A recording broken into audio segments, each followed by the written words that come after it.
New inflation data shows prices are up 2.4% compared to a year ago. That's the lowest year-over-year inflation since February 2021. It comes after a much better than expected jobs report. Let's bring in ABC News business reporter Alexis Christoforous to break it all down for us.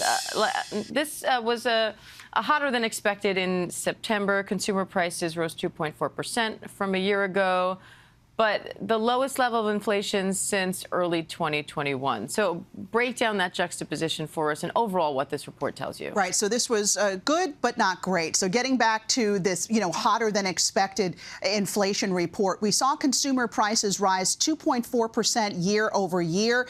Month over month, it was is actually up 0.2%. The government report shows that consumer prices remain stubbornly high for rent and food. We also saw higher prices for car insurance, airfares, medical care, and apparel. We did see oil and gas prices fall. I want to note, though, that inflation at 2.4% is the lowest we've seen since 2021. So this report, of course, comes after a much better than expected jobs report last week. That helped to ease fears about weakness in the labor market, and it proved once again that our economy remains resilient. So the main question, what does all this mean for the Federal Reserve? Well, it does raise the question about just how much the Fed will need to cut interest rates after reducing them by an aggressive 0.5% last month. Several Fed officials we know have said they expect to continue lowering rates, which would make it cheaper for consumers and businesses to borrow money.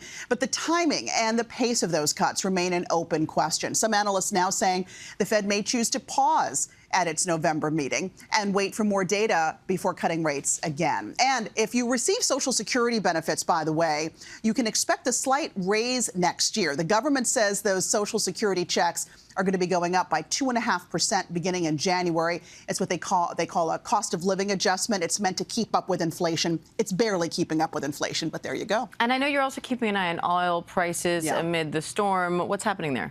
So we are seeing oil prices rise. No big surprise there, up about 1.5%, closing in on $75 a barrel for crude. You have two things going on here. You have the unrest in the Middle East, and now you have the storm with Milton along the Gulf Coast. And we know that about a quarter of the gas stations in Florida said they ran out of gas. It's not because there was a gas shortage. That's important for people to understand. It's just that there was such a rush on the gas stations that they ran out of gas quickly. So that's not the issue. We have plenty of supply.